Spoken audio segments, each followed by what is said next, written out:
برحمته تكمل الحسنات وبتجلياته تظهر الكائنات وأصلي وأسلم على خير المخلوقات سيد السادات سيدنا وحبيبنا شفيعنا وقرة أعيننا محمد وعلى آله وأصحابه الطاهرات أما بعد. Hadirin muhtaramin, para asatidzah, Bapak Ibu rahimakumullah. Alhamdulillah pagi ini saged kepanggih malih ketemu lagi dalam rangka ta'lim, dan kesempatan ini menjelang Ramadan kita akan lebih bahas tentang alasan secara tasawuf kenapa kita ini harus puasa. Kenapa harus puasa? Bapak Ibu yang saya muliakan, sesungguhnya manusia ini secara batiniah begitu dekatnya dengan Allah. Namun konsentrasi tarikan hawa nafsu jasadiyah memaksa perhatian manusia itu untuk memalingkan keadaan itu sehingga tidak menyadarinya dan tidak mampu merasakannya. Betapapun Allah mengingatkan berkali-kali di berbagai ayat tentang kedekatan ini, tapi kita kembali tidak mampu merasakan itu. Di surat Qaf Allah mengingatkan kita semuanya. A'udzubillahi minasyaitonirrajim. Walaqad khalaqnal insana wa na'lamu ma tuwaswisu bihi nafsuh wa nahnu aqrabu ilaihi min hablil warid. Walaqad khalaqna, dan benar-benar kami telah menjadikan al-insana manusia, wa na'lamu, dan kami mengetahui ma tuwaswisuhu, apa-apa yang diwaswaskan, apa-apa yang dibisikkan oleh nafsuhu, oleh nafsu mereka, oleh nafsu manusia itu.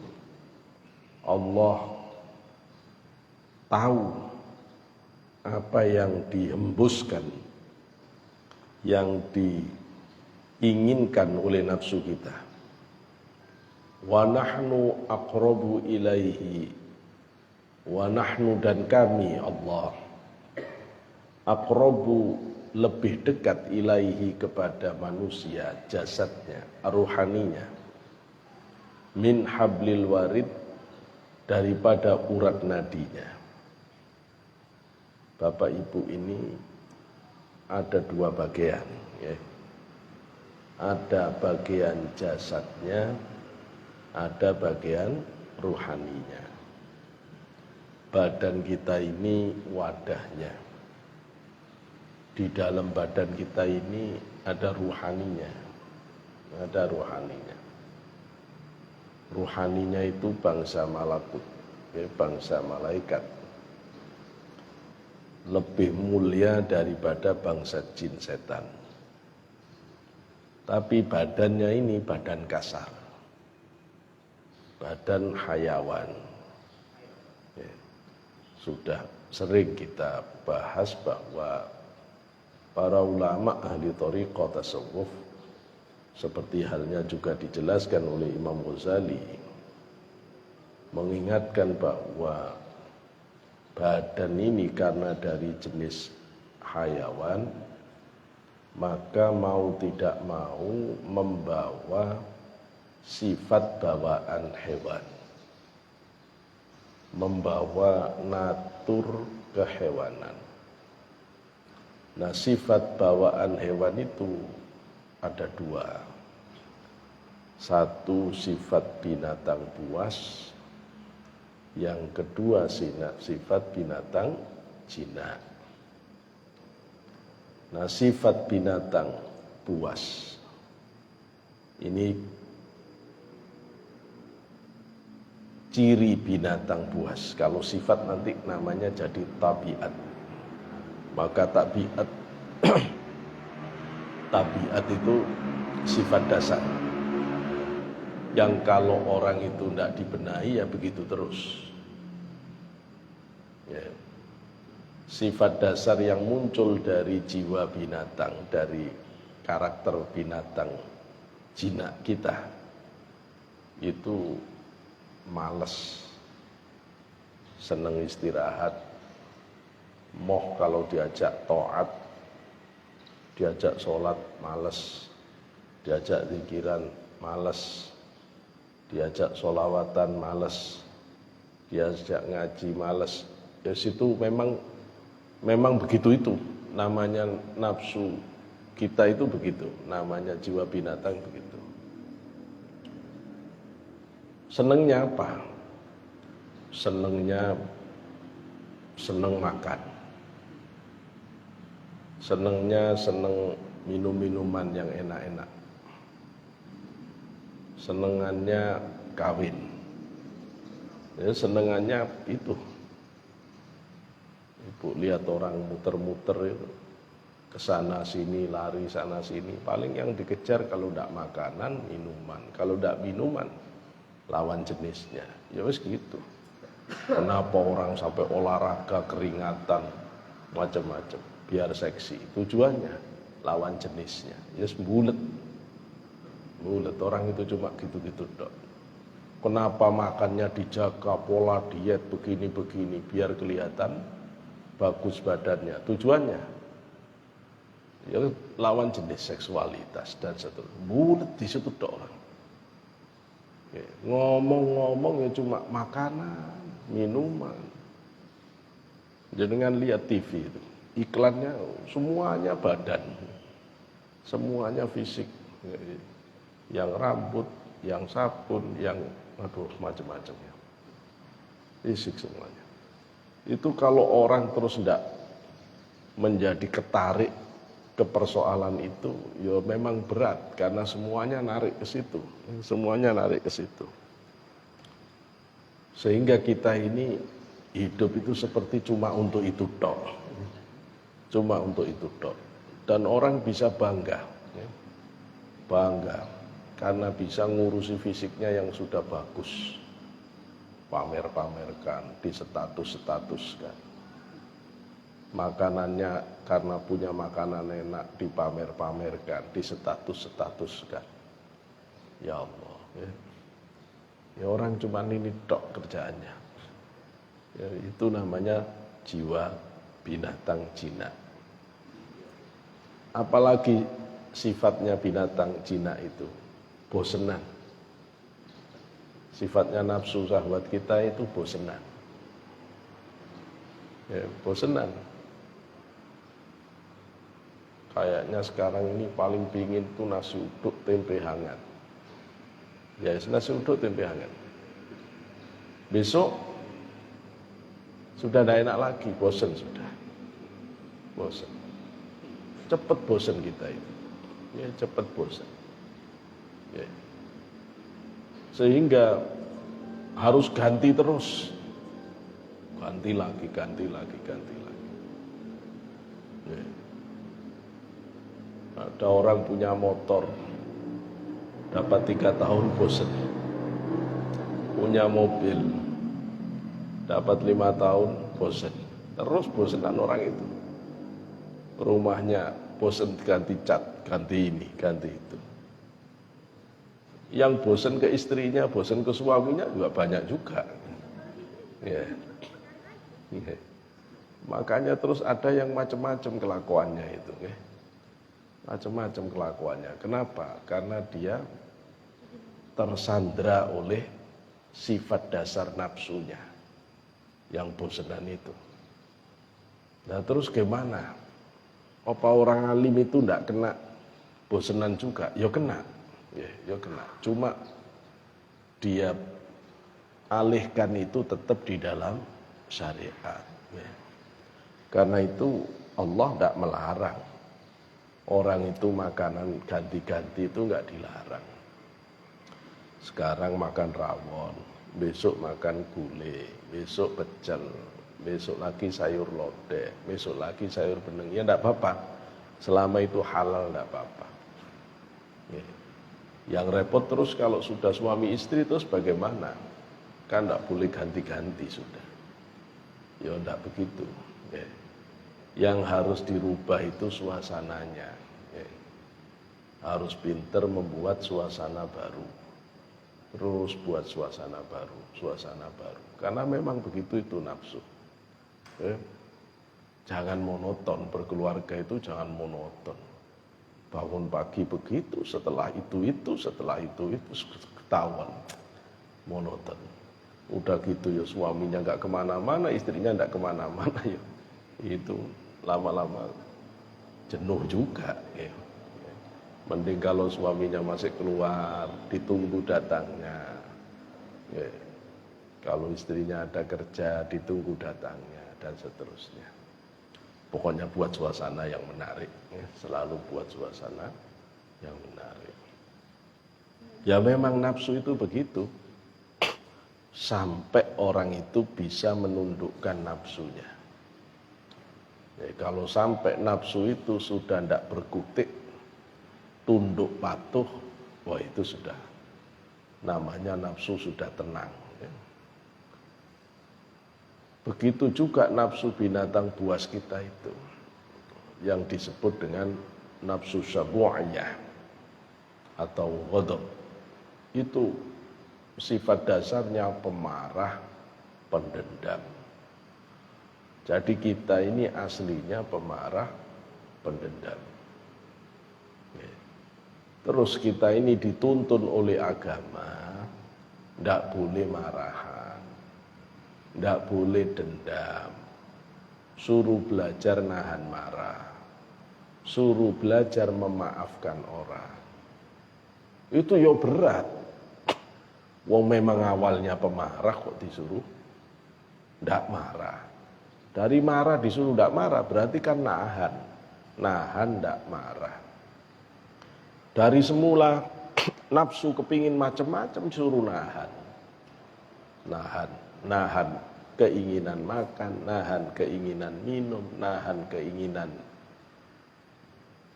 macam-macam. Ya. Disuruh nahan. Nahan itu bahasa Arabnya imsak. Imsak itu kata lain dari shaum. Makanya kalau kepingin ngalahkan nafsu harus latihan nahan. Latihan nahan itu shaum. Latihan nahan itu puasa. Jadi apa pernah bisa menang orang kalau tidak mau puasa? Tidak akan. Apa bisa sampean itu mengembalikan kekuatan ruhani supaya dominan di batin kita sehingga nafsu itu bisa dibawa tunduk ke hadirat Allah tanpa ditekan nafsu ini? Tidak mungkin. Tidak mungkin. Tidak ada cara lain kecuali harus ditekan. Nekannya, yaitu puasa. Maka puasa itu yang paling dikerjain itu nafsu. Yang paling dihinakan nafsu. Tidak dikasih makan, tidak dikasih minum, tidak boleh dilayani nafsunya, mulai dari subuh sampai maghrib. Aslinya mau sampai malam, tapi Gusti Allah nggak tega ngelihat kita ya. Ya, akhirnya diizinkan sampai maghrib. Ya. Kenapa ini?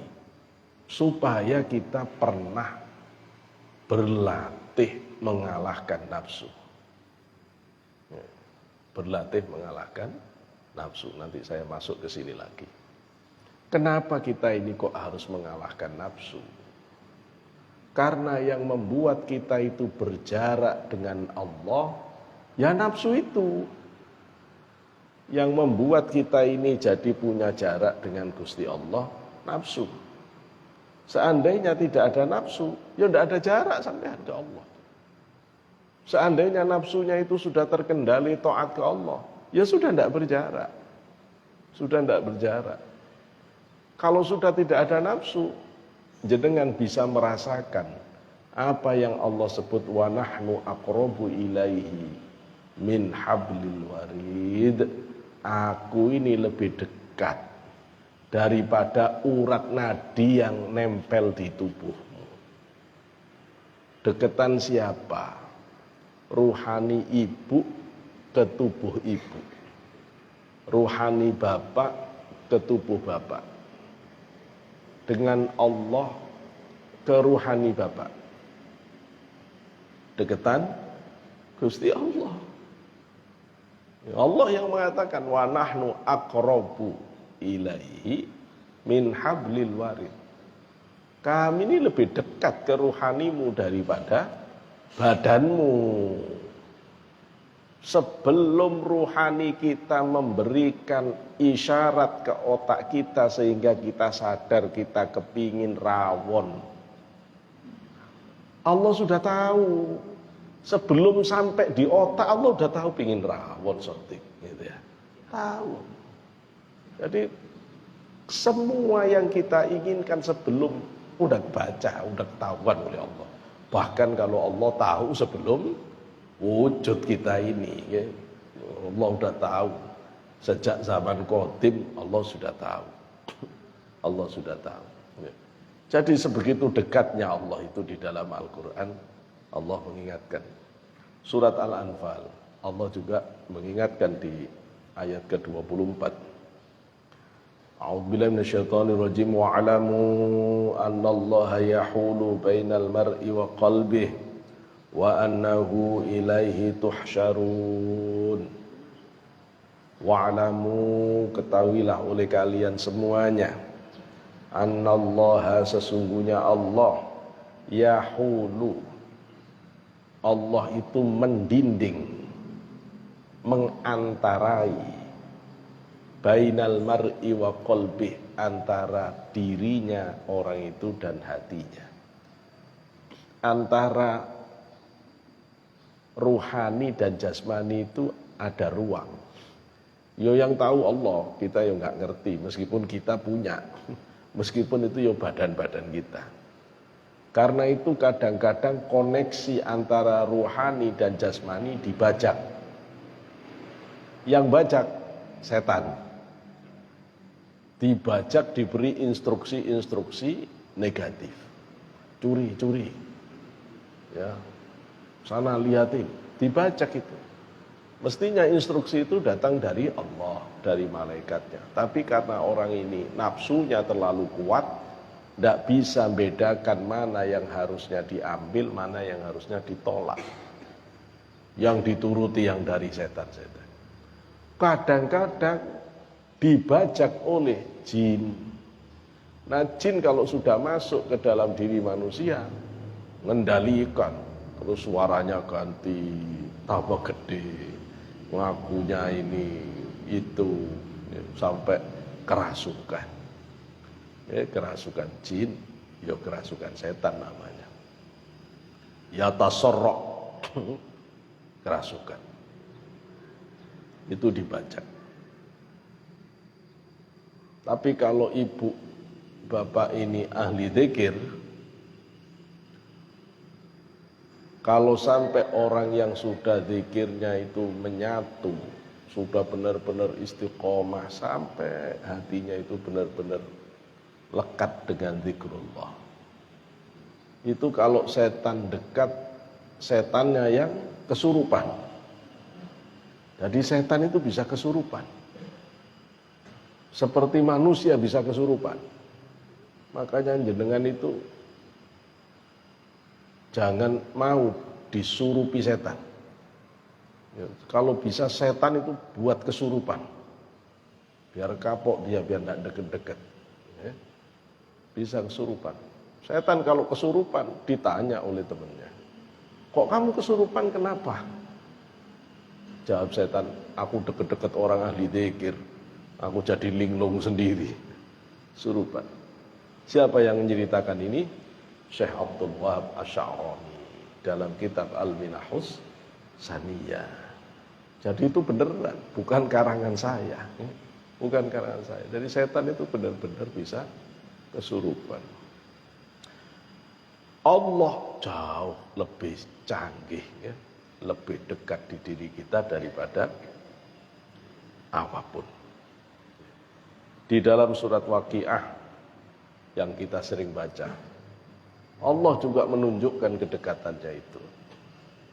Wa nahnu aqrabu ilaihi minkum walakin la tubsirun.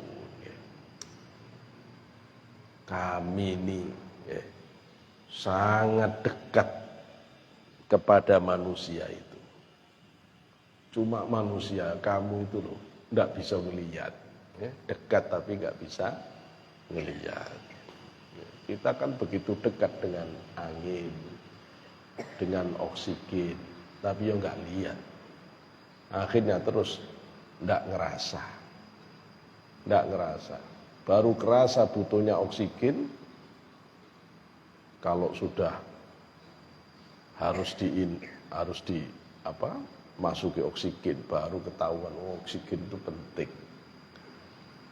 Zaman-zaman awal Covid, kayak apa oksigen diburu orang-orang. Kita baru sadar ternyata tubuh kita butuh oksigen. Kalau sudah sakit. Maka kedekatan ini tidak akan bisa dirasakan kalau kita masih ketahan oleh nafsu. Kalau nafsu ini terus mengendalikan diri kita, tidak bisa. Maka jarak kita ke Allah itu ditentukan oleh seberapa kita ini tunduk pada nafsu. Semakin orang itu tunduk terpedaya oleh nafsu, itu berarti jauh dari Allah. Semakin orang itu tidak nuruti nafsunya, semakin dekat dengan Allah. Jenengan cek. Mosok ada orang yang kerjaannya nuruti nafsu terus dia ahli ibadah. Yo kamu, oke. Tidak mungkin. Ada orang kerjaannya selingkuh, tapi dia paling alim ibadahnya. Mana ada? Itu aneh. Kalau orang sudah ke kanan, tidak mungkin ke kiri. Kalau orang ke kiri, tidak mungkin ke kanan. Kalau orang nuruti nafsu, pasti jauhi Allah. Kalau orang dekati Allah, pasti harus nolak nafsu. Gitu loh. Pasti harus nolak nafsu. Itu sudah tidak bisa tidak. Memang begitu rumusnya. Memang begitu rumusnya. Karena itu kata Syekh Mu'taillah Sakandari, laula mayadinun nufus ma tahaqqaqa sayrus sairin. Jika bukan karena pertempuran di medan nafsu, tidak akan pernah benar perjalanan orang menuju ke Allah. Kalau orang tidak mau memerangi nafsunya, tidak usah ngomong hijrah-hijrah dah. Bohong. Tidak usah ngomong mau mendekat Gusti Allah. Bohong. Tidak usah ngomong taqarrub ilallah. Itu bohong semua. Ya. Karena tidak ada pergerakan menuju kehadirat Allah kecuali dengan memerangi nafsu. Ya. Idla masafata bainaka wa bainahu hatta tatwiyaha rihlatu wala qit'ata bainaka wa bainahu hatta tamhuha wuslatu. Karena kata Syekh Mu'taillah itu, la masafata bainaka wa bainahu. Kamu itu tidak ada jarak antara kamu dan Allah itu. Tidak ada jarak antara kamu dan Allah hatta tatwiyaha rihlatub, sehingga kamu bisa melampauinya dengan perjalanan. Aslinya nggak ada jalan, nggak ada jarak yang harus dilampaui. Wala kit'ata bainaka wa bainahu. Juga nggak ada border, nggak ada barrier, nggak ada penghalang antara kita dan Allah. Yang kita kepingin itu kita hilangkan sehingga kita sampai ke hadirat Allah. Kecuali nafsu. Ya situ dok. Ya, maka orang alim itu ciri utamanya adalah nafsunya sudah tunduk, tidak berdaya. Sudah taat, tunduk, sudah begitu taat, begitu tunduk. Mesti orang yang mau mendekati Allah yang sungguh-sungguh akan diuji oleh Allah. Diuji dengan nafsu. Ya Allah, saya niat benar-benar serius menuju ke jalanmu ya Allah. Diuji oleh Allah.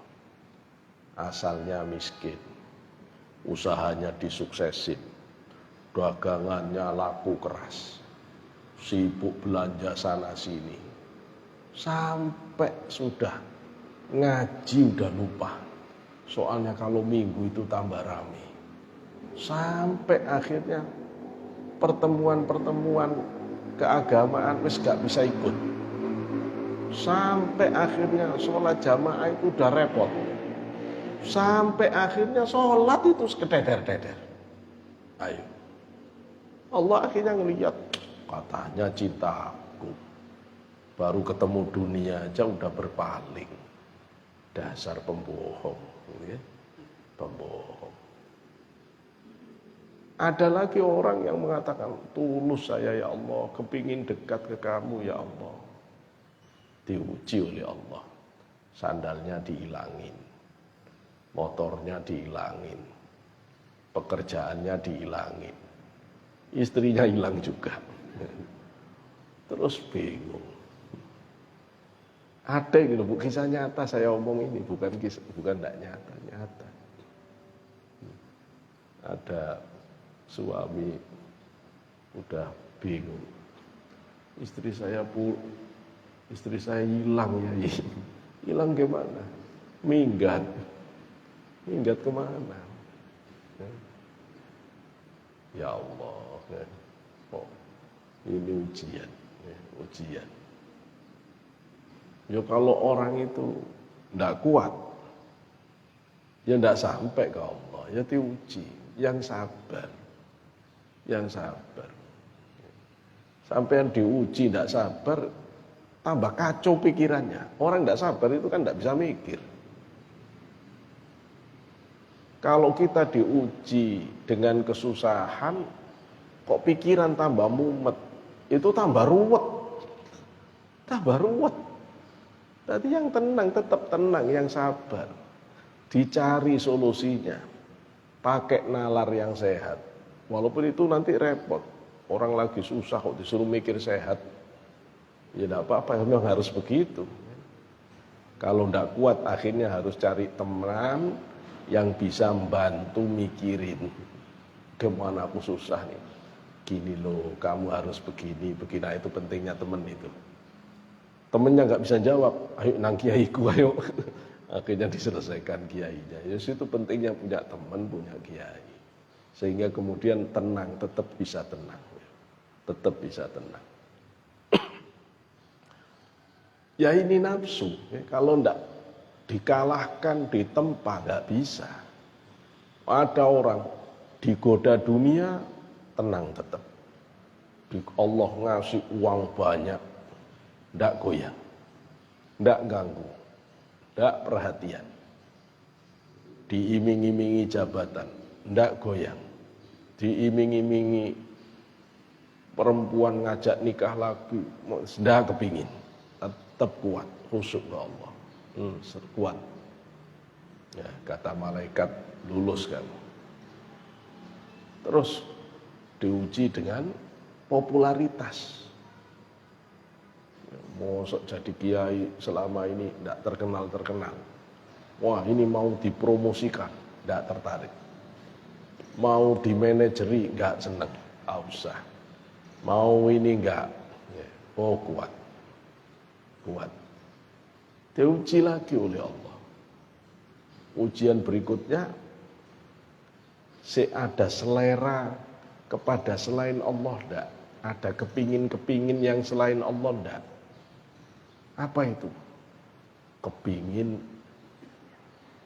punya kesaktian, kepingin doanya mustajab, kepingin bisa kasyaf.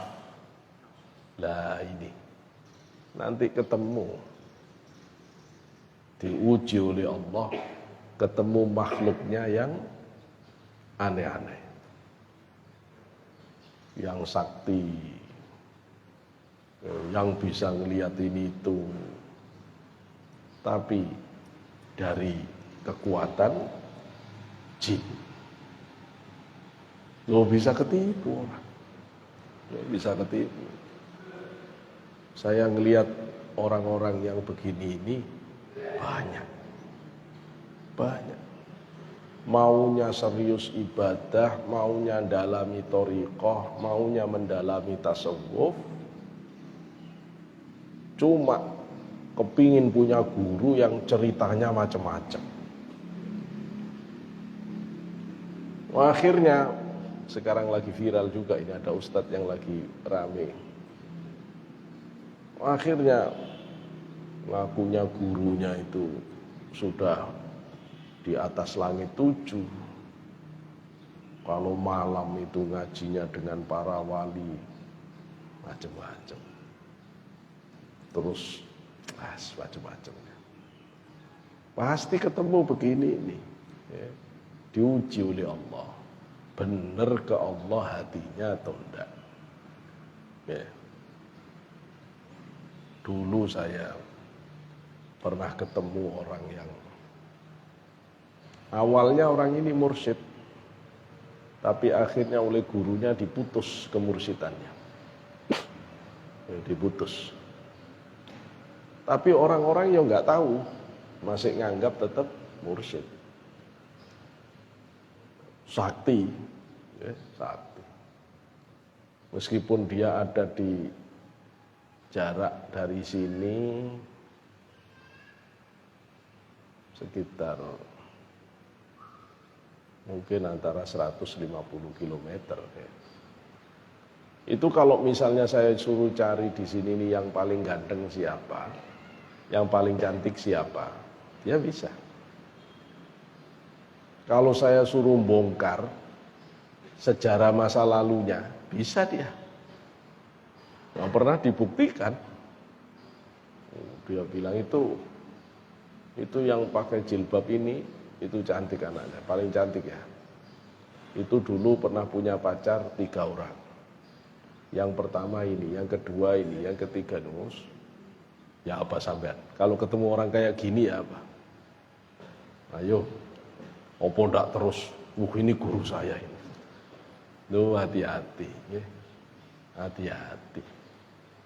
Sampai bisa nebak-nebak. Nanti kamu begini. Nanti dulu. Makanya penting pernah ketemu wali yang benar sama wali abal-abal. Supaya kita tidak keliru. Untung saya itu pernah ke Abu Yatim Yati, pernah ke Romo Yai Asrori, pernah ke Mbak Sitik santri ngambil thariqah dari 3 orang ini. Jadi ngerti bedanya orang alim yang benar sama yang kecampur bangsa jin. Kasyaf itu ada 2, ya. Ada kasyaf yang hakiki dari Allah, ada yang kasyaf bil jin, kasyaf syaitani namanya. Kasyaf setan. Kasyaf setan. Ibu pernah lihat kan orang yang tidak Islam terus nebak-nebak di rumahmu ada ini, kamu begini. Padahal juga Islam. Kok bisa nebak-nebak? Tidak usah kaget. Dia dibantu oleh setan. Setan kan bisa masuk ke dalam diri ibu. ya, dan seterusnya. Itu ya. Itu kasaf setan. Cirinya kasaf setan, mau bongkar aib orang. Itu udah kasaf setan. Oke. Jadi kalau dia nebak-nebak ibu, walaupun benar, dulu pernah ini ya, sorry, jangan ibu. Misalnya nebak orang, kamu dulu waktu pacaran, kamu pernah berpelukan, berciuman. Itu kan aib. Kok dia bisa ngelihat itu? Setan itu. Itu udah setan. Oh berarti ini kasaf setan. Termasuk kasaf setan, kalau orang itu sampai bisa tahu apa yang di dalam rumah. Jadi kalau ada orang kasaf, tanyain aja coba. Di rumah saya, atau sekarang ini ponaan saya itu lagi di mana? Ada di luar rumah atau di dalam rumah? Oh itu di dalam rumah. Dia lagi ada di kamar itu, lagi nonton TV. Kok bisa tahu dia? Kalau sampai dia tahu itu kasaf setan, itu kasaf jin. Rumah itu aurat. Kalau itu dari Allah, Allah tidak akan izinkan untuk menembus aurat. Kalau itu ilmunya Allah, tidak akan dibuka ke situ. Privasi orang itu akan dihormati, dijaga. Walaupun para wali itu bisa tahu. Kalau sudah ngadepin para wali yang hakiki, kita itu seperti buku yang terbuka lebar, sudah nggak bisa, nggak ada rahasia yang nggak terbaca. Tapi para wali itu tidak akan ngelihat. Seandainya Allah tampakkan, tidak akan diomongkan. Seandainya itu persoalan yang negatif, langsung didoakan, tidak minta bayaran.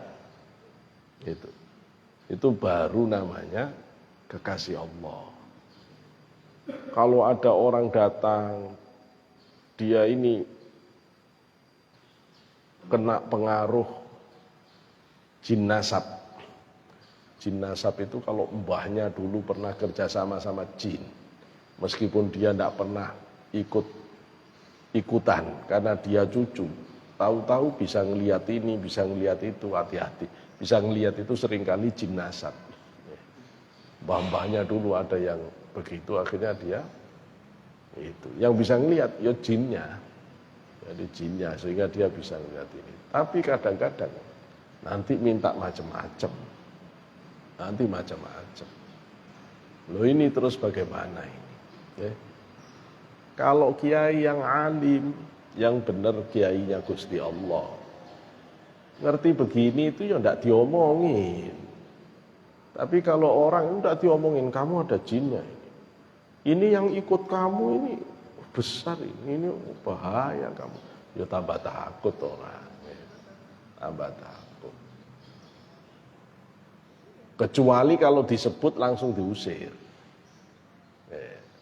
Seperti Syekh Abdul Qadir waktu didatangi oleh segerombolan orang, ada yang lapor, "Syekh, aku ini punya pembantu perempuan, ndak sembuh-sembuh kesurupan jin. Sudah dimintakan doa ke siapapun, jin tidak mau pergi. Diruqyah kiai manapun, syekh manapun, jinnya tetap." Oh, Syekh Abdul Qadir terpaksa harus beritahu. Kata Syekh Abdul Qadir, itu namanya khonis. Itu dari Sarondib, termasuk jin raksasa. Jin raksasa, dia dari Sarondib namanya khonis. Padahal itu di luar negara, di luar kota. Terus kata Syekh Abdul Qadir, nanti kalau pulang, bisikin di telinganya, Abdul Qadir yaqulu laka illam takhruj tahlib. Abdul Qadir ngomong ke kamu ya, pesan, Syekh Abdul Qadir pesan, Kamu ndak keluar, hancur kamu. Cuma itu disuruh di telinganya. Ada pesan Syekh Abdul Qadir, kamu ndak keluar, hancur. Mutiar, jinnya pergi. Pergi, sudah. Ndak pernah lagi kesurupan. Ndak perlu pakai ayat-ayat ruqyah. Ndak. Sudah dibegitukan, sudah takut. Tapi kebanyakan para kiai-kiai kita yang sepuh, yang alim-alim itu ndak ngomong. Kalau ada tamu, santri yang bawa cincin nasab begini ini, sudah dibersihkan. Tanpa ngomong dibersihkan. Tahu-tahu dia kok enak ya, sekarang kok ringan ya, ibadah kok jadi ini. Yo, kiaimu sudah nyelesaikan. Cuma yai yo ndak laporan, wong yai ndak minta apa-apa. Wong yai itu karyawannya Gusti Allah, kerjanya yo ke Gusti Allah.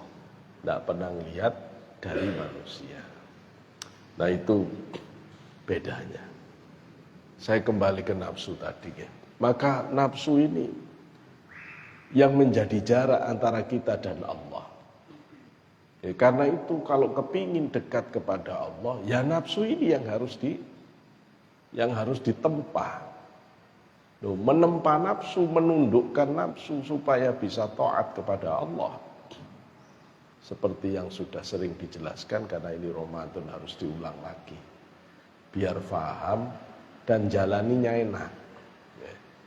Kalau orang ngerti itu enak jalaninya. Kita mau naik puncak. Nanti kalau sudah sampai puncak pemandangannya indah sekali. Susah-susah naik puncak itu seneng. Susah-susah naik gunung itu ya seneng. Kenapa? Karena mau ke puncak. Gitu ya. Ramadan ini kita mau dilarang makan, dilarang minum. Kalau enggak ngerti tujuannya, itu ya capek. Ngapain sih naik-naik terus ini? Berhenti apa? Pulangnya apa? Ya enggak tahu targetnya. Ya, tapi nanti kalau tahu seneng. Jadi nikmat. Menjalaninya itu ridho kita. Ridho. Jadi terus kita jalan nanti harus puasa. Seneng. Seneng. Karena memang nafsu kita tidak bisa dikalahkan kecuali dengan ya puasa ini. Ya, harus dipuasakan nafsu ini. Kenapa? Kata para ulama. Ya. Innan nafsa kadzabatil harun. Ya. Nafsu itu seperti binatang yang liar. Yang namanya binatang liar itu pawang-pawang ahli penjinak binatang. Itu punya teknik untuk mengalahkan, menjinakkan binatang yang liar itu adalah dengan dilaparkan. Zaman dulu, waktu orang giling tebu, itu pakai sapi yang terus dikasih muter gitu ya, meres-meres tebu. Itu pakai sapi gitu. Itu caranya kan kalau sapi itu awalnya ya gak nurut, pasti marah-marah. Caranya adalah ditutup matanya satu arah, sama kuda juga begitu. Satu arah. Kemudian dilaparkan. Dilaparkan suruh muter. Nanti kalau dia sudah nurut kasih makan. Nurut kasih makan. Lama-lama nurut itu. Kalau sudah nurut buka, nurut sudah. Nurut. Mau pelatih lumba-lumba, mau pelatih harimau, mau pelatih apa saja itu tekniknya dilaparkan, kasih makan. Dilaparkan, kasih makan. Nah itu. Itu sama kayak kita juga begitu. Ya. Nafsu diri kita sendiri ini kalau nggak dilaparkan, nggak nurut-nurut, susah. Ya, diajak taat ke Allah itu susah, kecuali dilaparkan.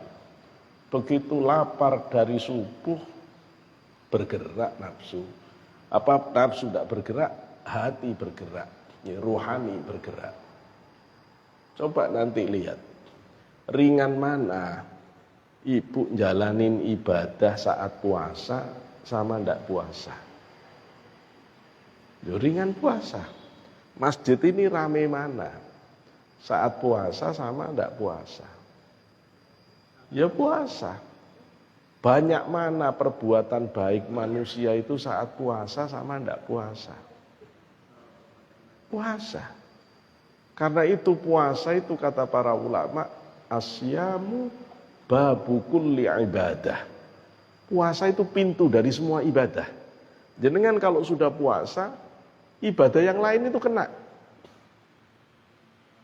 Ya, ibadah yang lain kena. Tapi kalau sampean menjalankan ibadah yang lain, puasa belum tentu kena. Saya sudah mendawamkan sholat sunnah duha, misalnya. Ya duha tok yang kena. Yang lain tidak kena. Ya. Saya sudah mendawamkan qobliyah subuh. Ya qobliyah subuh tok yang kena. Yang lain tidak kena. Tapi begitu belajar puasa, saya belajar puasa. Coba orang puasa kan pasti sahur. Yang namanya sahur kan bangun sebelum subuh. Ya tidak mungkin jenengan itu mepet-pet bangunnya selesai makan langsung adzan, ya tidak mungkin. Ya. Pasti masih ada waktu barang 10 menit, 15 menit sebelum adzan. Kalau sudah sahur, terus masih ada waktu, mosok tidur. Tidak bagus. Ya. Perut lagi baru diisi tidur itu bahaya. Nanti asam lambungnya naik, yang bikin sariawan itu gara-gara orang baru makan tidur. Secara ilmu kesehatan tidak bagus. Jadi jangan tidur kalau sudah makan. Ya, jangan tidur.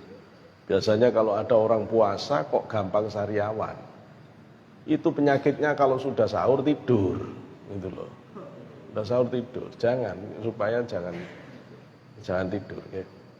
Kalau terpaksa ngantuk, pokoknya jangan rebahan supaya jangan naik ke tenggorokan, ya, asam lambung. Kalau naik tenggorokan sampean yang akan tidak kuat, akhirnya nanti jadi sariawan, panas dalam.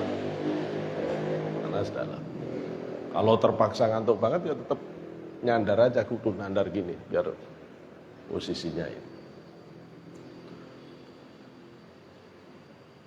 Apa tadi kok jadi ke situ?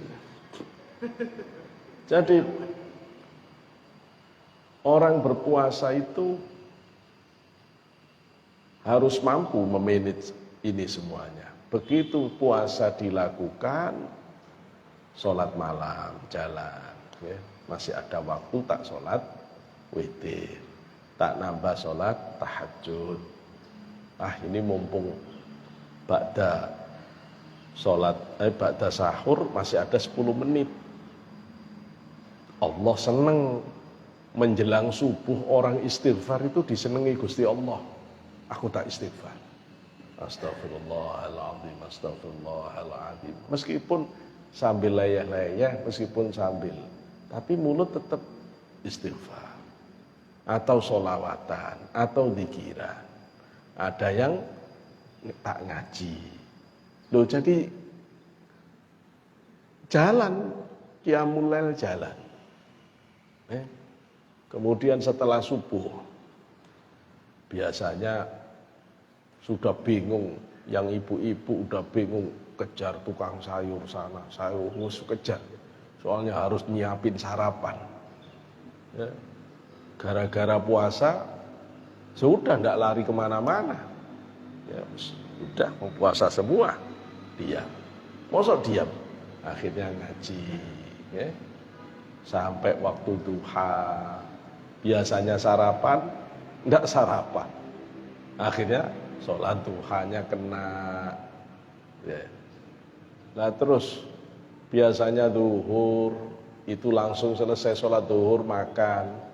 Ini nggak ada makan siang, ngaji lagi gitu. Ada kajian, ada diskusi keagamaan. Ya, begitu juga sore dan seterusnya. Jadi puasa itu buka pintu ibadah yang lain. Ya, buka pintu ibadah yang lain. Apalagi hebatnya orang puasa itu. Ya. Orang puasa itu perutnya lapar. Perut lapar itu satu paling cepat mendatangkan ilmu hikmah, ilmu laduni. Orang kalau kepingin hatinya itu bisa tajam, ngerti apa yang dimaksud oleh Allah, itu wajib tidak kenyang. Dan semua ulama kita itu ahli pelut lapar. Siapa gurunya? Rasulullah. Rasulullah perutnya selalu ada 2 batu yang ganjel perutnya. Saya nggak ada batunya. Ya kalau cuma niru Rasulullah ada jenggotnya gampang Pak. Niru laparnya coba, ada ruwet itu loh ya, ada ruwet. Mboknya niru itu yang paling signifikan.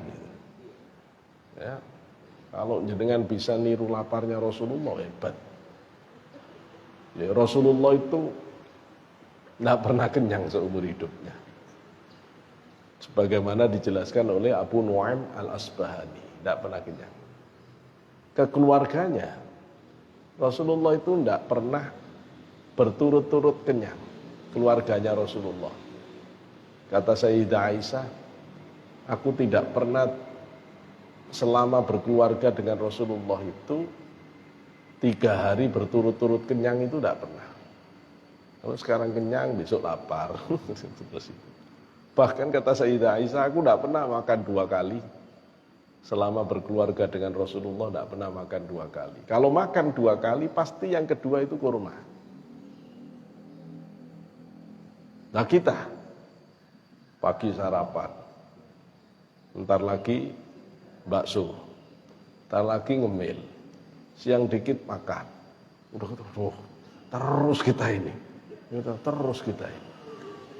Terus gitu katanya itu sunnah Rasul.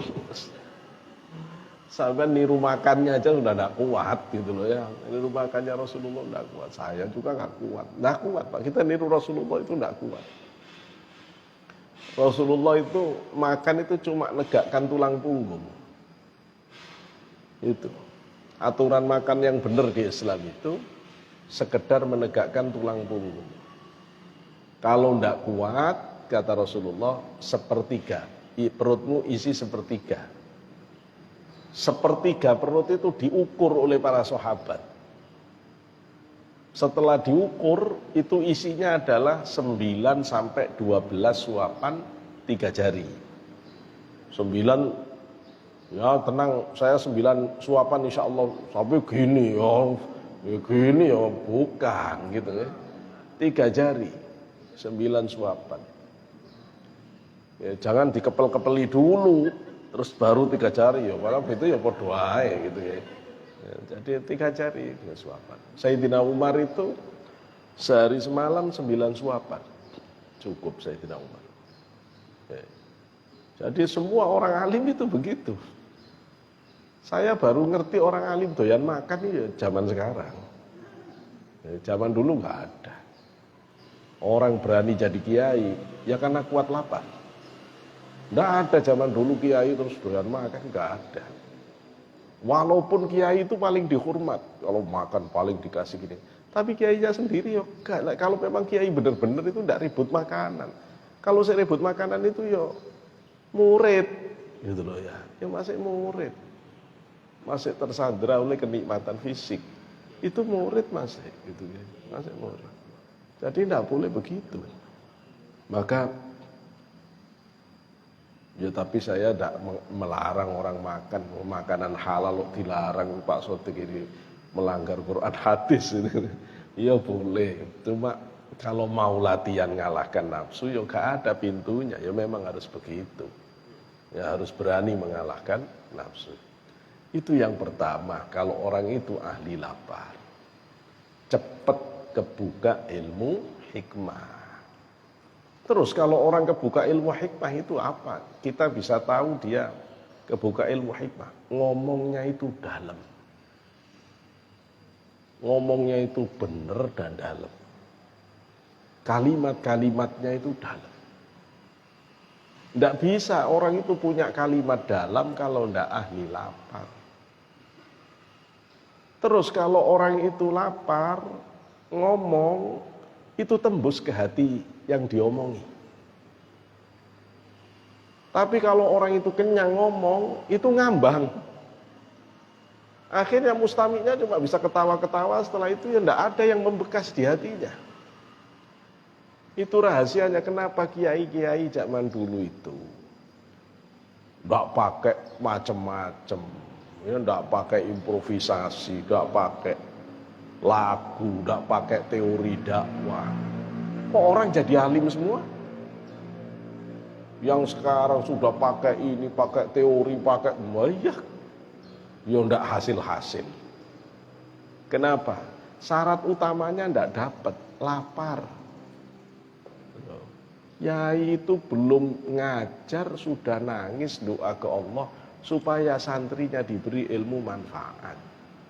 Ngajarnya lapar, akhirnya ilmunya nembus batin, pulang malam saya didoakan lagi supaya santrinya jadi orang yang soleh solihah. Bagaimana santrinya mau tidak jadi bagus? Oh sekarang tidak begitu. Datang sudah nyari uang, doakan tidak pernah. Yus, mau manfaat dari mana? Gitu ya, mau manfaat dari mana? Itu barokah lapar. Yang kedua, lapar itu kata guru saya, Mbak Sidik. Lapar itu yang paling cepat membuat orang kasyaf. Yeah.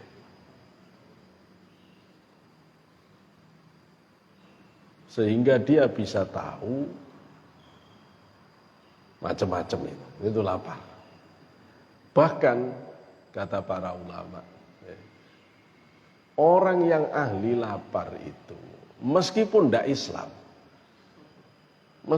Islam, itu bisa dapat. Apalagi yang Islam. Maka nanti jangan kaget kalau misalnya ada pimpinan agama tertentu di luar Islam, kok dia bisa tahu? Kok dia bisa baca, punya indera ke-6, ke-7, ke-8? Kok bisa begini? Itu biasanya kuat lapar.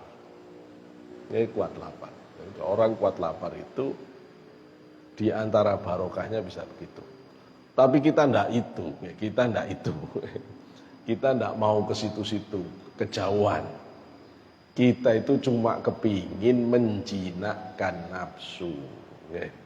Kenapa kita ini puasa? Supaya nafsu itu jinak.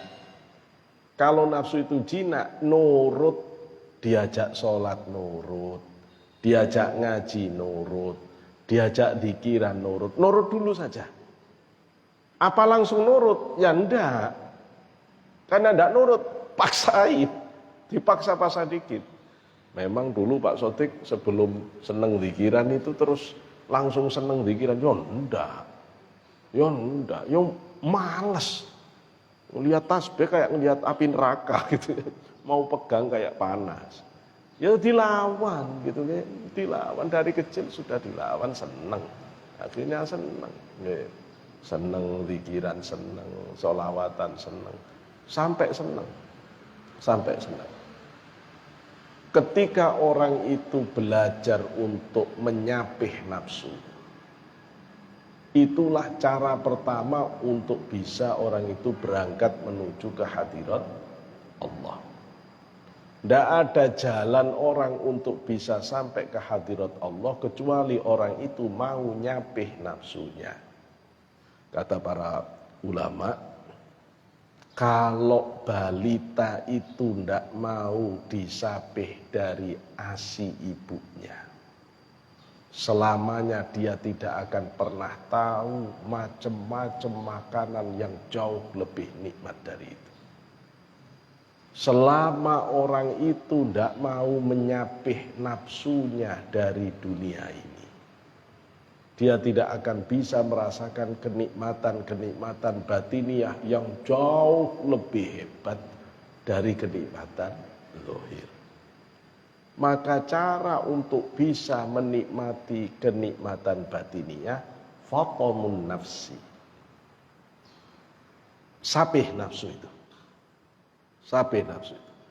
Yo siapa yang tidak kepingin makanan macam-macam. Sampai kapan terus? Nafsu kita itu harus ditundukkan, wis gak usah gitu. Kamu jangan rewel. Yang penting halal makan. Begitu dimakan nafsu itu sih komentar. Ini kayaknya kurang asin, ndak usah ruwet, tinggal makan aja kamu repot. Harus kita marahi. Orang alim itu Bapak Ibu adalah orang yang sangat keras didik dirinya. Tapi dia lembut kalau didik orang lain. Kalau orang ndak alim, kalau didik orang lain keras, dirinya sendiri dilembut-lembutin. Ya dilembut-lembutin. Itu bukan orang alim. Kalau orang alim itu ke dalamnya itu lah karu-karuan. Kalau orang boleh makan silakan. Dia sendiri nggak makan. Orang kamu tidur, malam tidur, 2 rakaat cukup sholatnya. Dia sendiri enggak banyak gitu loh ya. Dia sendiri banyak. Orang lain istirahat yang cukup gini. Orang lain suruh istirahat yang cukup. Dia sendiri enggak istirahat. Nah, itu orang alim. Itu orang alim. Jadi umurnya kulluhu ma'murun bitta'ah. Umurnya itu makmur dengan ketaatan, penuh dengan ketaatan kepada Allah. Loh ini pintunya ngunci nafsu. Lah terus kita ini kalau benar-benar mau ngalahkan nafsu, ada 4 ya, yang selalu dipesankan oleh para ulama. Kalau mau menjinakkan nafsu, 4. Pertama, taklilut ta'am, sedikit makan. Nanti kalau sudah puasa, karena ini sudah gede-gede semua, nggak ada yang anak-anak di sini kan. Kalau anak-anak jangan. Kalau anak masih kuliah, apalagi SMA, SMP, jangan diberitahu ini. Ini khusus yang sudah selesai kuliahnya. Kalau sudah dewasa, belajar buka itu nggak kenyang.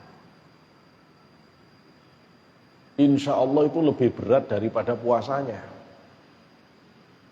Kita ini suruh puasa dari pagi sampai sore kuat. Tapi kalau disuruh pas buka nggak kenyang, nggak kuat. Nggak kuat. Kalau terpaksa harus kenyang, ya kenyang aja, nggak boleh kekenyangan. Ya. Tapi kalau Bapak sudah ngambil kenyang, itu sudah bukan level tasawuf lagi sudah. Itu level fikih. Kan kenyang boleh Ustaz? Boleh. Kan enggak dosa? Iya enggak dosa. Cuma efeknya nanti Bapak rasakan sendiri. Kenyang itu, mau takbir itu udah berat. Sudah sholat Isya, mau bangkit lagi sholat Ba'diyah Isya, udah berat. Mau terawih, udah gini-gini, itu berat. Lebih baik jangan. Perkara nanti setelah terawih, makan dikit lagi ya enggak apa-apa. Tapi yang penting diatur iramanya. Pemula itu, kata Mbak Setik, guru saya, kita ini kalau terlalu lapar, ya males ibadah. Kalau kenyang, ya males ibadah.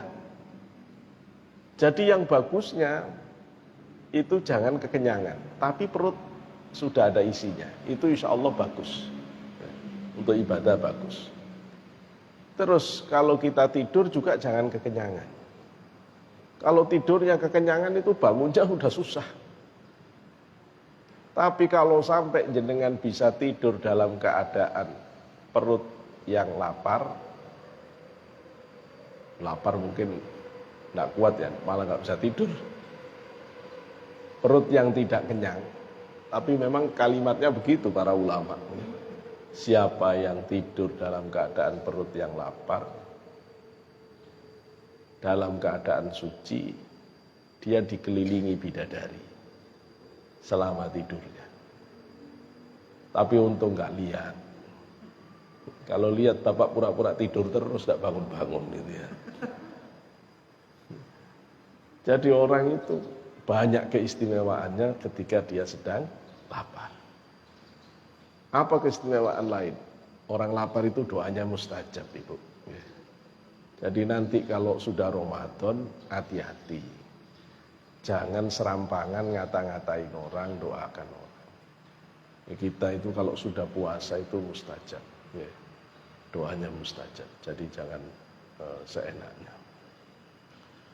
Nah, tadi ngalahkan nafsu pertama sedikit makan. Kemudian taklilul manam, menyedikitkan tidur. Taklilul kalam, sedikit bicara. Tambah lagi satu, taklilul anam. Taklilul anam, sedikit bergaul dengan orang yang tidak membawa kehadirat Allah. Ya. Di situ, itu mujahadah dasar. Kalau orang benar mau mengalahkan nafsu untuk bisa pergi ke hadirat Allah, harus belajar ini. Harus bisa kontrol makanannya. Harus bisa tidur itu dikurangi sedikit demi sedikit. Belajar bangun malam. Ya. Harus bisa sedikit bicara, belajar dzikiran. Belajar istiqomah baca Quran. Belajar baca kitab. Kalau yang ngerti kitab, baca buku-buku agama dan seterusnya. Atau mendengarkan orang ngaji Quran dan seterusnya. Ya. Yang keempat, jangan bergaul dengan orang yang tidak bawa kehadirat Allah. Ya. Memang ya repot, Bu. Ya, saya orang kayak saya saja kalau kumpul dengan yang pejabat-pejabat, itu kadang ya pulang ya pusing. Apa yang dibahas? Oh ya sudah kaya-kaya, jabatannya tinggi-tinggi, ya bingung takut turun jabatan saja. Bingung mau naik lagi. Wong umurnya sudah hampir mentok, bingung mau naik saja. Mbok yo mikir pulang ke akhirat gitu loh. Oh itu repot. Kadang-kadang wah, enggak tambah apa-apa. Enggak tambah apa-apa. Tapi ya memang harus ada orang yang concern ke jabatan. Selama niatnya lillahi ta'ala, wajib ada sih, wajib ada. Saya tidak ngelarang itu. Cuma kalau orang itu cuma duniawi tok, itu pusing. Jenengan orangnya sudah belajar ibadah yang benar. Terus punya tetangga, ceritanya itu baru beli tanah lagi, baru beli mobil, anaknya sudah di sana, sekarang punya ini. Pusing jenengan. Iki opo? Gini tok hidup. Gini tok. Tapi begini ini banyak. Kalau begitu jangan lama-lama ketemu orang begini. Sebentar saja. Terus kalau dia masih ngomong saja, anu jeng ngapunten, ini lagi ada perlu. Ya cukup tinggal aja. Ya, biar enggak tambah ruwet nanti. Ya, biar enggak tambah ruwet. Kecuali kalau ketemu orang kaya, alhamdulillah kemarin ini lagi bangun masjid di sana, seneng itu. Wah ini orang kaya dermawan, seneng dengerin ceritanya tok seneng. Ya, seneng. Kemudian kalau kita mau mengalahkan nafsu lebih serius lagi, itu kalau benar-benar mau mengalahkan nafsu lebih serius lagi, maka ada 4 cara, ya, kata para ulama. 4 cara itu apa? 4 cara itu diteorikan dengan istilah mati. Maksudnya mematikan nafsu. Mematikan nafsu bukan dimatikan, benar bukan. Ditundukkan. Ya. Yang pertama disebut mautul aswad, mati hitam. Yang kedua teknik mengalahkan nafsu. Yang kedua disebut mautul ahmar, mati merah. Yang ketiga mautul abyad, mati putih.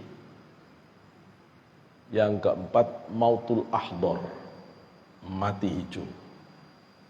Nafsu itu kalau mau dikalahkan, lakukan mati hitam, mati merah, mati putih, mati hijau. Pakai 1 teknik saja, asal bapak efektif, ibu efektif, nafsu biasanya kalah. Nafsu bisa ditundukkan. Mati hitam itu apa? Mati hitam itu belajar tidak ngersulo. Ngersulo itu bahasa Indonesianya mengeluh. Buang kata mengeluh dari kehidupan Bapak. apapun keadaannya, tidak boleh mengeluh. Waduh, panas banget, jangan ngomong. Wis terima. Udah panas di kamar, tidak ada AC, jangan ngomong. Belajar terima, jangan mengeluh. Kepinginnya masakan ini, dapatnya ini, jangan ngomong. Terima. Ayo, latihan. Sehari kuat. Tidak kuat ya dikuat-kuatkan. Gitu loh ya. Lupa itu berat Pak, menderita rasanya. Makanya mati hitam itu bahasa lainnya ihtimalul adha. Kuat nanggung beban penderitaan. Orang alim itu Pak, orang yang nanggung beban penderitaan lebih dari siapapun. Sampai penderitaannya orang-orang itu lo suruh nampung juga dia. Dikira enak jadi kiai apa? Itu loh ya. Kiai itu enggak cuma dengar seneng-senengnya tok, Pak. Susah-susahnya orang itu ditimpakan ke kiai, susah saya. Ya itu kayak istrinya hilang aja sudah ngajak-ngajak saya. Susah hilang ya. Terus saya suruh mikirin istrinya hilang juga. Gitu loh ya. Ya minimal suruh doakan. Minimal kita ya mikir. Kasihan orang itu. Loh kalau sampai enggak siap terus jadi kiai harus mikirin bebannya orang stres sendiri, gitu loh ya. Mikir masalahnya sendiri udah berat mikir. Makanya orang alim itu sudah harus belajar dari awalnya kuat dulu. Kuat dulu, harus kuat, ya harus kuat. Kuat menanggung beban penderitaan. Kuncinya jangan mengeluh. Maka orang mengeluhan itu jelek. Ngeluh aja, dikit-dikit ngeluh, dikit-dikit ngeluh. Wong sudah enak kok ngeluh. Kok ngeluh. Ya Allah, aku ini udah zikiran 4 tahun, enggak ada perubahan. Mosok enggak ada rezeki. Sampai 4 tahun enggak pernah sakit itu apa enggak rezeki ta? Sampai 4 tahun bisa nutup aurat bagus itu apa enggak rezeki ta? Sampai 4 tahun selamat tidak pernah ditabrak apa-apa itu apa bukan rezeki? Sampai kok begitu ke Allah? Gitu kan? Kok begitu ke Allah? Ya. Ada seorang wali melewati orang yang berpenyakit lepra yang tinggal terpencil di daerah terpencil sendirian. Dagingnya rontok satu-satu. Terus wali ini tidak tega. Kata wali itu, kamu mau tidak? Tak doakan ke Allah biar sembuh. Terus orang lepranya melihat ke langit. Terus melihat ke wali. Pergi kamu. Berani-beraninya kamu nantang takdirnya Gusti Allah. Kamu kira siapa yang menghendaki saya sakit ini? Kok kamu ngajari saya suruh ngerubah apa yang Allah sudah tetapkan? Ternyata ini wali lebih tinggi daripada yang itu. Apa kuncinya? Kuat nerima penderitaan.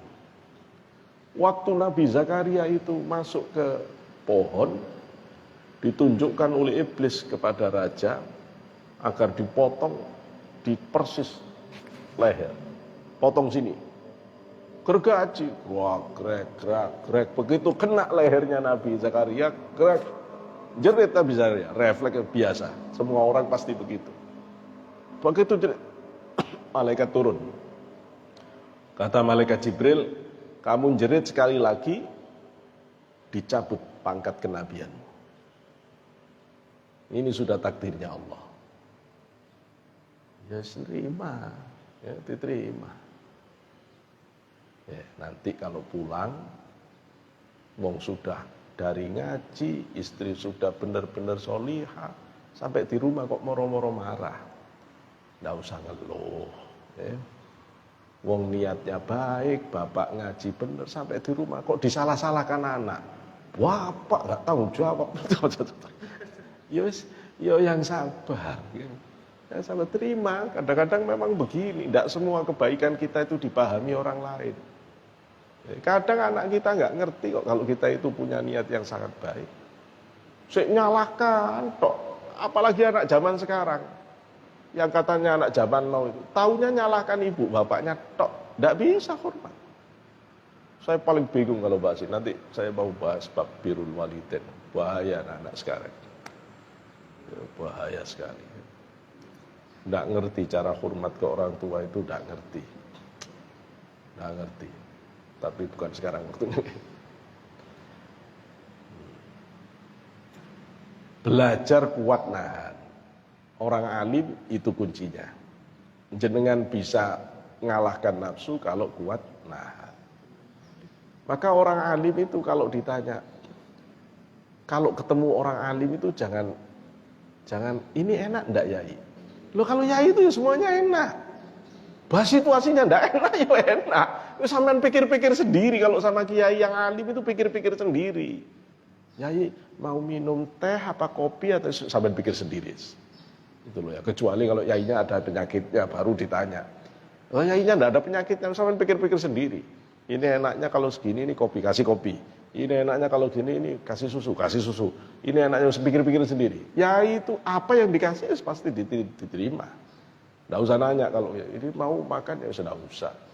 Gitu, kalau orangnya alim. Tapi kalau sudah sepuh kan biasanya banyak pantangan. Ya karena banyak pantangan jadi ditanya. Kiai ngersakaken nopo ya nggak apa-apa.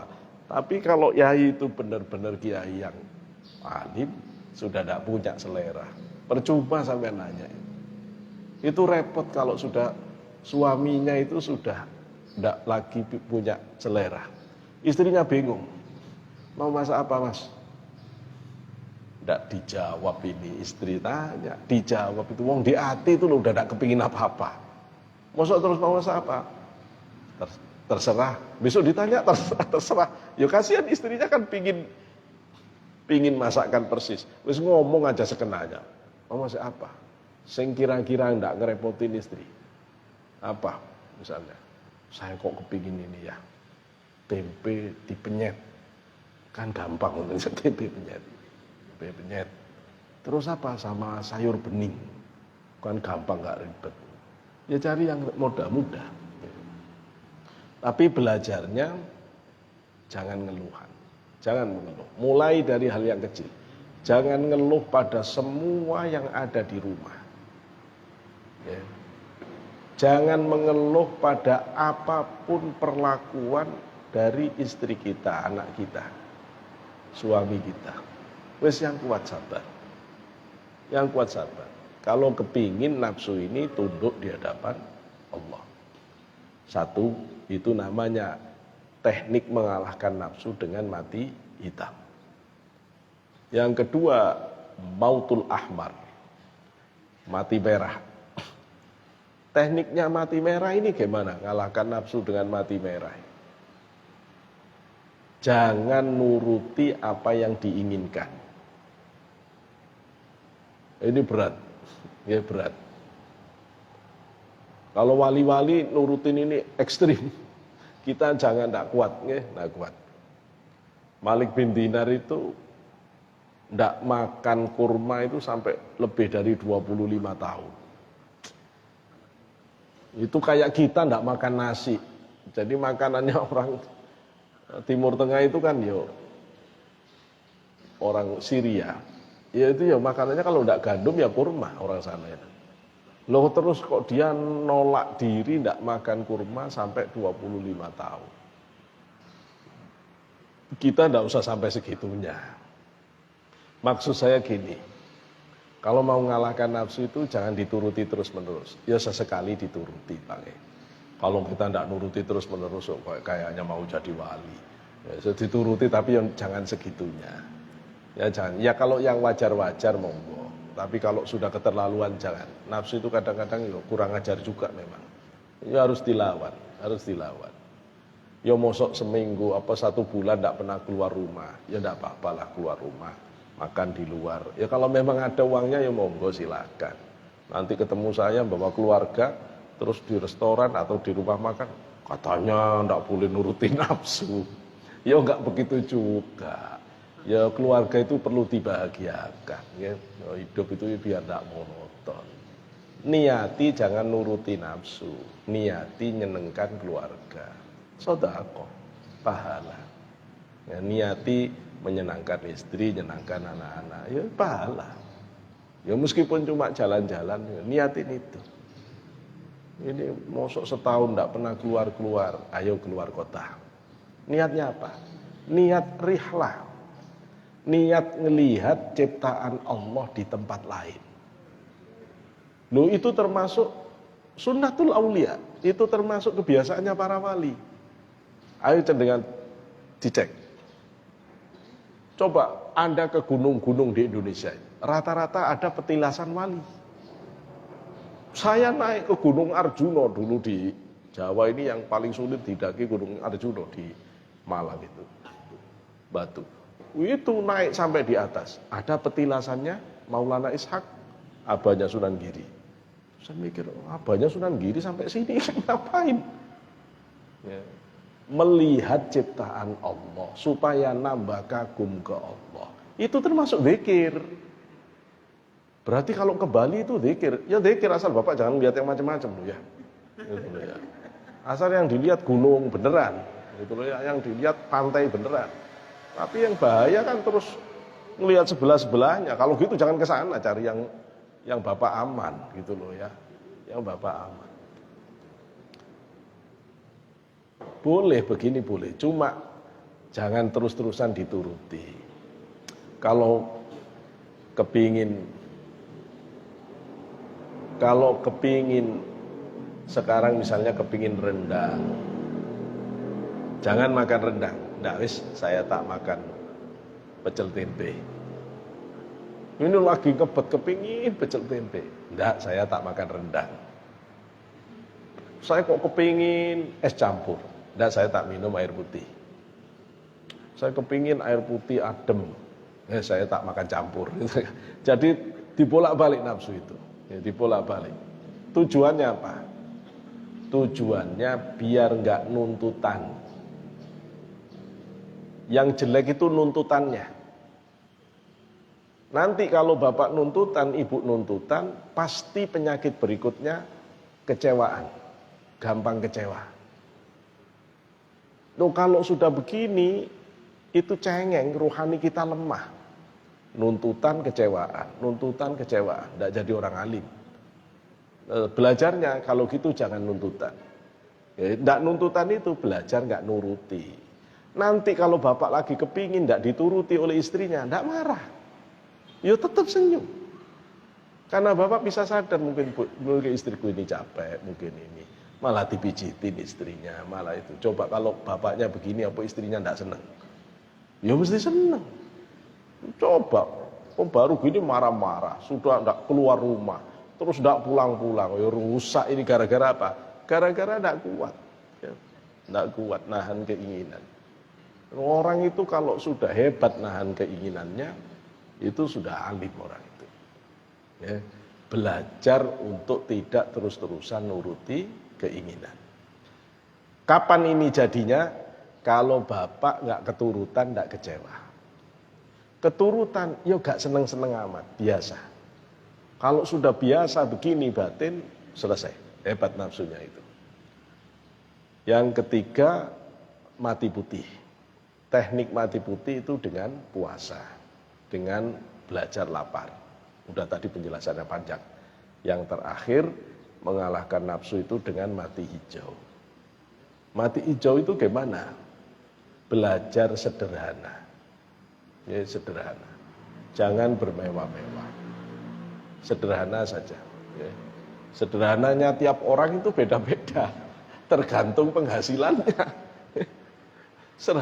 Sederhananya orang yang gajinya 500 juta per bulan, ya itu beda dengan orang yang gajinya 500.000 per bulan.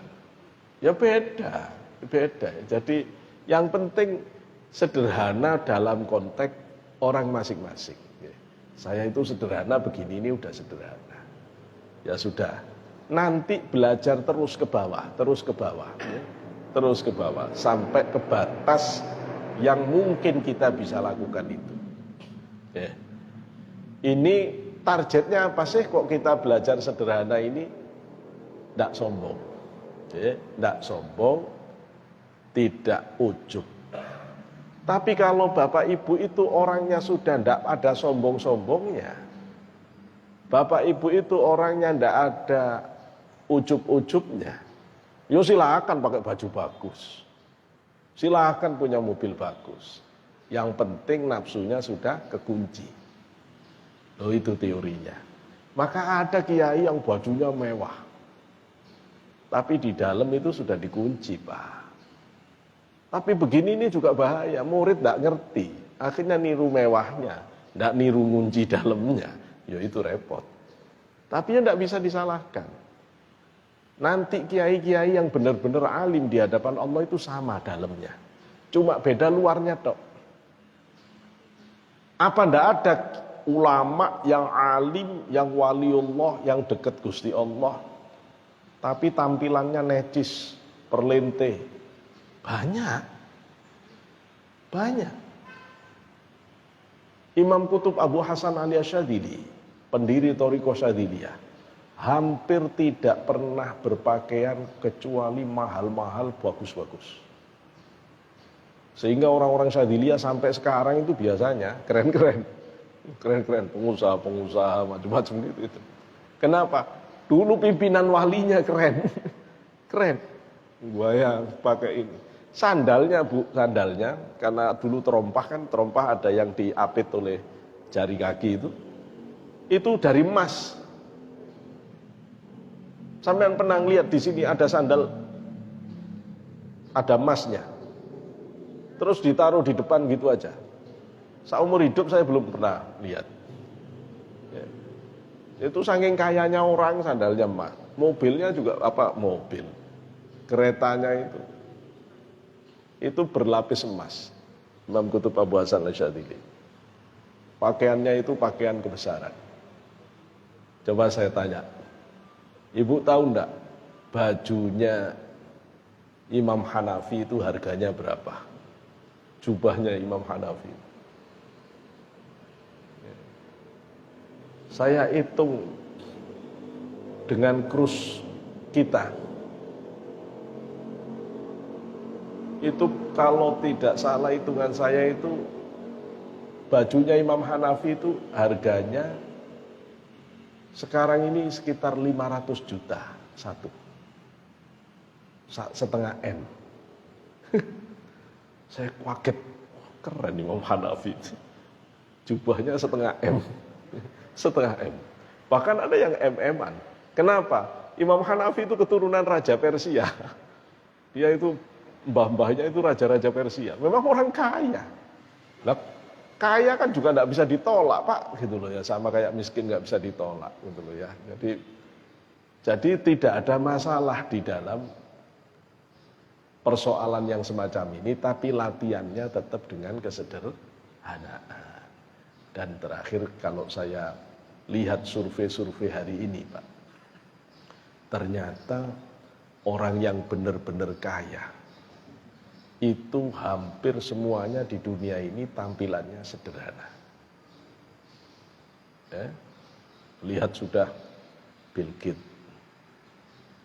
Elon Musk, ya, yang memang orang-orang kaya tingkat dunia. Justru orang yang sukanya pamer-pamer di YouTube kekayaannya, itu biasanya kaya abal-abal. Kalau enggak, yaitu ternyata dia nipu supaya orang mau ikut binomo gitu ya, lain-lain. Ya hati-hati. Dari dulu kita diajari oleh ulama untuk sederhana. Nah, sederhana itu termasuk teknik mengalahkan nafsu. Tapi kalau nafsunya sudah stabil, monggo sudah. Ini mau tampil gaya apa sesuai dengan media dakwahnya. Kalau yang diceramai orang-orang yang kaya, pejabat, ya enggak mungkin terus kiainya itu pakai baju lusuh, gak setrikaan, ya enggak magic gitu ya. Nanti belum bicara santrinya udah bilang gini, orang kayak gini mau nyeramai kita, ngatur hidupnya sendiri aja nggak bisa, lah repot, gitu loh ya, repot. Jadi itu beberapa penjelasan penting untuk persiapan kita memasuki Ramadan. Kita jadi mengerti karena memang kita ini tidak akan bisa sempurna di dalam didik diri kita ke hadirat Allah kecuali dengan dilaparkan, dan itu adanya di Ramadan. Kita usahakan Ramadan ini kita niatkan sebaik mungkin. Semua ibadah kita siapkan, kekuatan kita siapkan, mental kita siapkan untuk meraih sebesar-besarnya keagungan Ramadan. Semoga mendapat maghfirah Allah, mendapat pembebasan dari neraka, mendapatkan derajat yang tinggi di sisi Allah, bahkan bisa mendapatkan Lailatul Qadar dari Allah Subhanahu wa taala. Saya kira ini yang bisa disampaikan. Mau ada dilak langsung doa. Oke, monggo. Baik, terima kasih kepada Kiai Haji yang menyampaikan tausiahnya. Hadirin jamaah yang dimuliakan Allah, selanjutnya kami buka sesi tanya jawab. Bagi jamaah yang ingin bertanya kami persilahkan.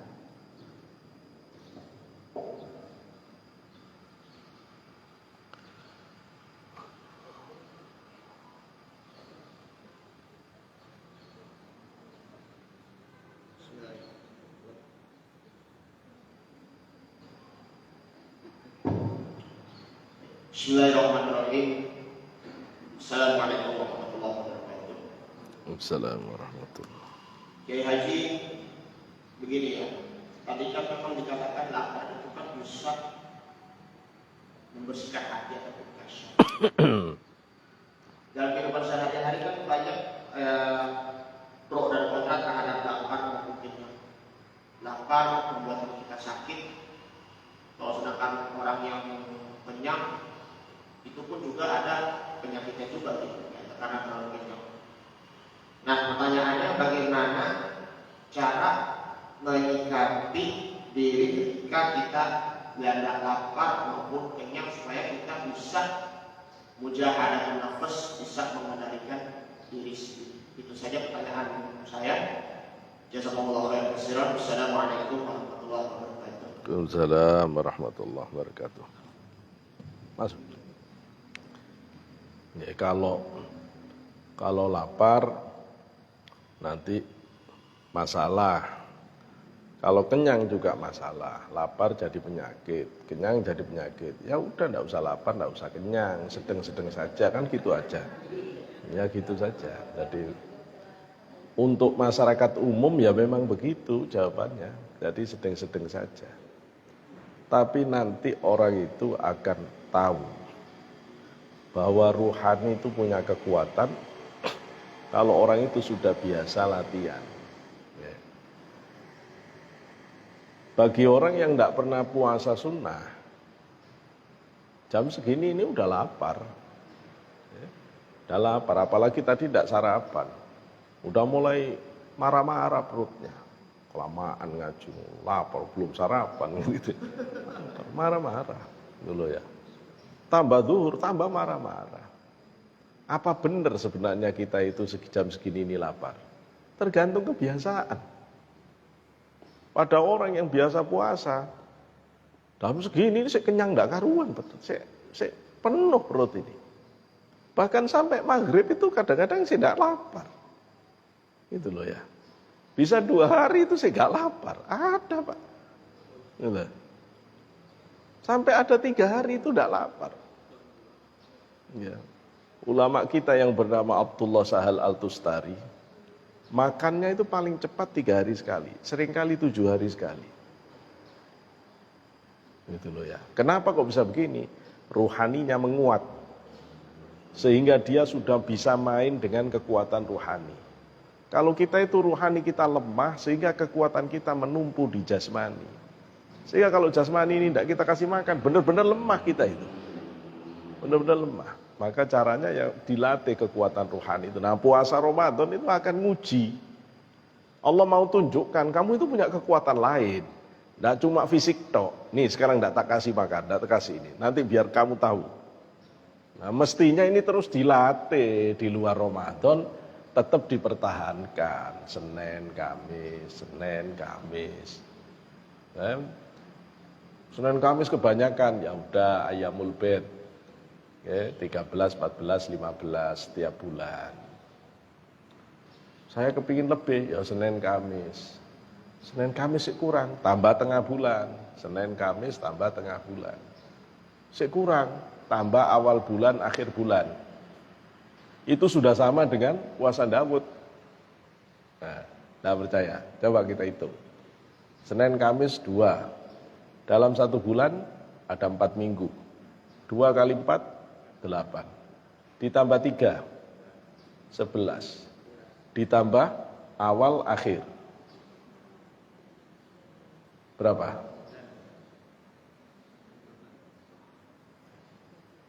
Berapa tadi?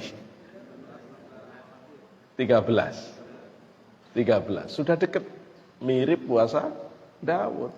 Jadi kalau sudah biasa begini terus berubah jadi puasa Daud, sudah siap. Sehari puasa, sehari tidak puasa, udah kuat kalau begitu. Kenapa? Dari latihan Senin, Kamis, dan seterusnya.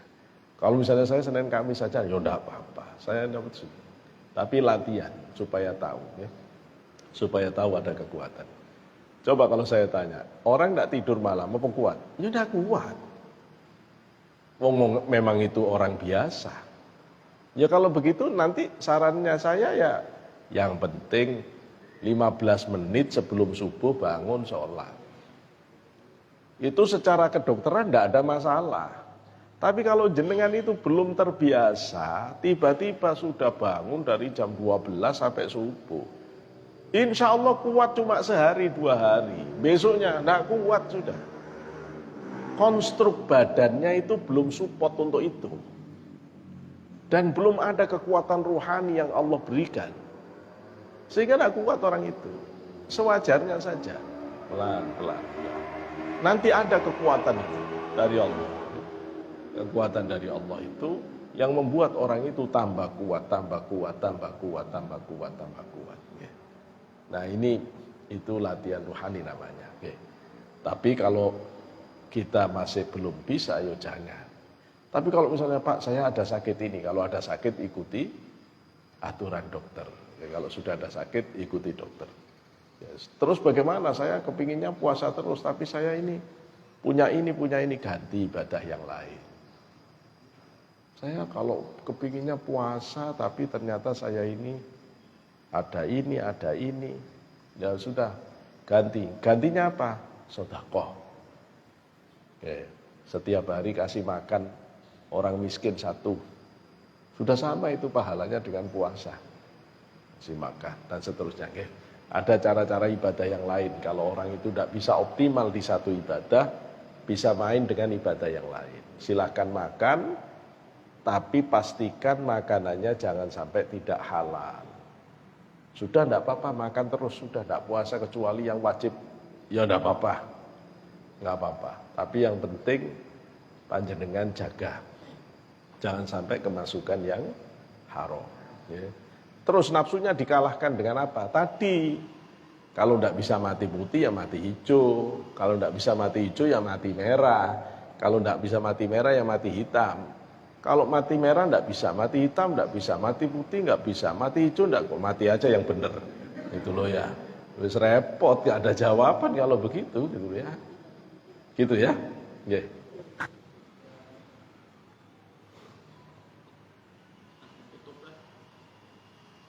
Cekap, ya. Terima kasih. Terakhir, kita tutup dengan doa. Nanti Kiai mohon izin untuk menutup dengan doa. Saya selaku pembawa acara mohon maaf, ya kurang dan lebih saya mohon maaf. Bila bisa dibilang, Wassalamualaikum warahmatullahi wabarakatuh. Waalaikumsalam warahmatullahi wabarakatuh. Al-Fatihah ila hadratin Nabi Mustafa Muhammad sallallahu alaihi wasallam wa ala alihi wasallam wa Fatihah. Ar-Rahman Ar-Rahim Maliki Yawmiddin Iyyaka na'budu wa iyyaka nasta'in. Hamdan yuwaffi ni'amahu wa mazidah ya Rabbana lakal hamdu kama yanbaghi li jalalika al-karim wa 'azimi sultanika Allahumma shalli ala sayyidina Muhammad wa ala ali Muhammad alhamdulillahi rabbil alamin. اللهم انفعنا بما علمتنا وعلمنا ما ينفعنا واجعلنا من المخلصين وزدنا علما نافعا وعملا متقبلا ورزقا حلالا طيبا مباركا اللهم اصلح ذات بيننا وألف بين قلوبنا واهدنا سبل السلام ونجنا من الظلمات إلى النور وجنبنا الفواحش ما ظهر منها وما بطن اللهم بارك لنا في أسماعنا وأبصارنا وأزواجنا وذريتنا وتب علينا إنك أنت التواب الرحيم قابلين لها وأتمها علينا ربنا آتنا في الدنيا حسنة وفي الآخرة حسنة وقنا عذاب النار سبحان ربك رب العزة عما يصفون والسلام على المرسلين والحمد لله رب العالمين وآخرا بالله التوفيق والهداية لله السلام عليكم ورحمة الله وبركاته